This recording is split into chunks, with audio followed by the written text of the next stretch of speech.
আজ ৩১ তারিখ ১২ মাস ২০২৪ সাল। আজকের ২০২৪ সালের শেষ দিন। আজকের এই দিনটা অনেকের কাছে হয়তো তাৎপর্য দিন, অনেকের কাছে হয়তো কষ্টেরও হতে পারে, অনেকের হয়তো আনন্দেরও হতে পারে। কারণ এই একটি বছর আমাদের জীবনে অনেক কিছু চলে গিয়েছে, আবার অনেক কিছু অর্জনও করেছি আমরা। তো এই দিন নিয়ে আসলে আমি কিছু কথা বলবো। এই ২০২৪ সালে আসলে অনেকের সাথে ভালো একটা বন্ধুত্ব হয়েছে, অনেকের সাথে ভালো একটা সম্পর্ক হয়েছে, অনেকের সাথে হয়তো ভালো ব্যবহার হয়েছে, আচরণ হয়েছে। আবার এই ২০২৪ সালে এই পুরো বছরে অনেকের সাথে হয়তো খারাপ সম্পর্ক হয়েছে, খারাপ আচরণ হয়েছে, হয়তো বা মনের অজান্তে বা কথার অজান্তে অনেকের সাথে হয়তো কথোপকথনে অনেক বাদ বিতণ্ডতা হয়েছে, অনেকে হয়তো কষ্ট পেয়েছেন হয়তো মনে। তো এই ২০২৪ সালের আজকে যেহেতু শেষ দিন, সেই জন্য আমি আজকের এই ভিডিওটি করা। তো আমি এই ২০২৪ সালে ফেসবুক প্ল্যাটফর্মে হয়তো অনেকের সাথে হয়তো ভালো একটা সম্পর্ক করেছি, আবার হয়তো অনেকের সাথে খারাপও সম্পর্ক হয়েছে। হয়তো অনেকেই আমার উপর রাগ করে আছেন, হয়তো অনেকেই আবার অভিমানও করে আছেন, হয়তো আবার অনেকে আমাকে ভালোবাসেন, হয়তো অনেকে আমাকে আবার এক্সপেক্টও করেন। তো এই ২০২৪ সালে ৩৬৫ দিনে যদি আমি কারো মনে কষ্ট দিয়ে থাকি বা কাউকে আঘাত দিয়ে থাকি বা কেউ যদি আমার কথায় কষ্ট পেয়ে থাকেন, তাহলে আল্লাহর হস্তে আমাকে ক্ষমা করে দিবেন। আর এই ২০২৪ সালটা অনেকের জানি না কার কেমন গিয়েছে, তবে আমার মোটামুটি গিয়েছে, ভালোও গিয়েছে, খারাপও গিয়েছে। ভালো গিয়েছে এমন কিছু বলবো না, তবে খারাপও গিয়েছে। তারপর ২০২৪ সালের মধ্যে এই ফেসবুক প্ল্যাটফর্মে কাজ করতে গিয়ে অনেক এক্সপিরিয়েন্স হলো, অনেক কিছু জানতে পারলাম, অনেক কিছু শিখতে পারলাম, অনেকের সাথে অনেক কিছু শেয়ার করতে পারলাম, অনেকজনের সাথে অনেক বন্ধুত্ব হয়েছে, অনেকজনের সাথে অনেক সম্পর্ক গড়ে উঠেছে, অনেকজনের সাথে ভালো একটা রিলেশন হয়েছে, বাট বন্ধুত্বের মতো, ভাই বোনের মতো, দাদা দিদিদের মতো।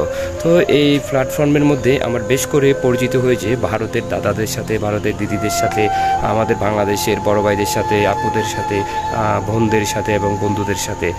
তো অনেক সময় অনেক ধরনের কথাবার্তা অনেক ধরনের হয়েছে, হয়তো লাইভের মধ্যে অনেক ধরনের কথা হতে পারে, কমেন্টের মধ্যে অনেক ধরনের কথা হতে পারে। তো আসলে মানুষ মাত্রই ভুল। তো এইসব ভুল থেকে কেউ যদি আসলে আমরা শিক্ষা নিয়ে যদি শুধরাতে না পারি, তাহলে আমরা কখনোই শুধরাতে পারবো না। তো জানি না এই ২০২৪ সাল কার কেমন গিয়েছে, তবে আমার মোটামুটি আলহামদুলিল্লাহ ভালোই গিয়েছে। তবে এই ২০২৪ সাল আজকে শেষ দিন, আজকে ৩১ তারিখ ১২ মাস অর্থাৎ ডিসেম্বর মাস।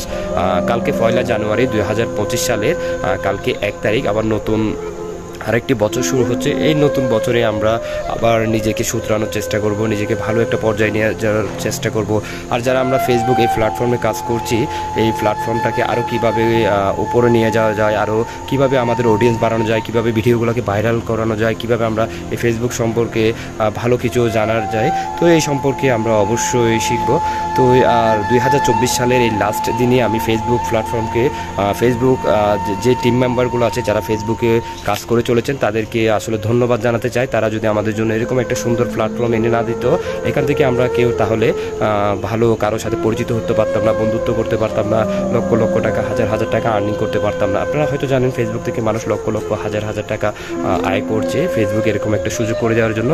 তো আমাদের আসলে কৃতজ্ঞতা প্রকাশ করা উচিত ফেসবুকের কাছে, যেহেতু তারা আমাদের জন্য এত সুন্দর একটি প্ল্যাটফর্ম এনে দিয়েছে।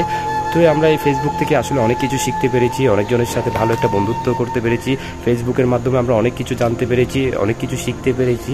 তো আমার শেষ মেসেজটা হচ্ছে, আজকে এই বছরের শেষ দিনে শুধু একটাই মেসেজই দিব, সবাই ভালো থাকবেন, সুস্থ থাকবেন, নিজের খেয়াল রাখবেন, নিজের পরিবারের খেয়াল রাখবেন, এবং পারলে কারো উপকার করবেন এবং অপকার করবেন না, এবং নিজের প্রতি খেয়াল রাখবেন। এবং ফেসবুকে যারা কাজ করছেন, আমি তাদের উদ্দেশ্যে একটি কথা বলবো, আপনারা প্রতিদিন নিয়মিত ভিডিও আপলোড করবেন, বেশ করে লং ভিডিও আপলোড করার চেষ্টা করবেন। যেহেতু ফেসবুকের গাইডলাইনের মধ্যে যে একটা আসছে লং ভিডিও আপনাকে বেশি করে আপলোড করতে হবে, যত বেশি লং ভিডিও আপলোড করবেন তত আপনি কন্টেন্ট মনিটাইজেশনটা পেয়ে যাবেন, যেহেতু add on, reels, instalment, setup, bonus setup সবগুলো একটার মধ্যে নিয়ে আসছে। তো সকলে আমার জন্য দোয়া করবেন, আমি আপনাদের সকলের জন্য দোয়া করি। তো আজকের মতো ২০২৪ সালের আজকের এই শেষ দিনে আজকে আমি আমার সকল অডিয়েন্স এবং বন্ধুদের কাছ থেকে বিদায় নিচ্ছি। তো সকলে আমার জন্য দোয়া করবেন, আমি সকলে আপনাদের জন্য দোয়া করি। তো সকলে ভালো থাকবেন, সুস্থ থাকবেন, নিরাপদে থাকবেন। আল্লাহ হাফেজ, আসসালামু আলাইকুম।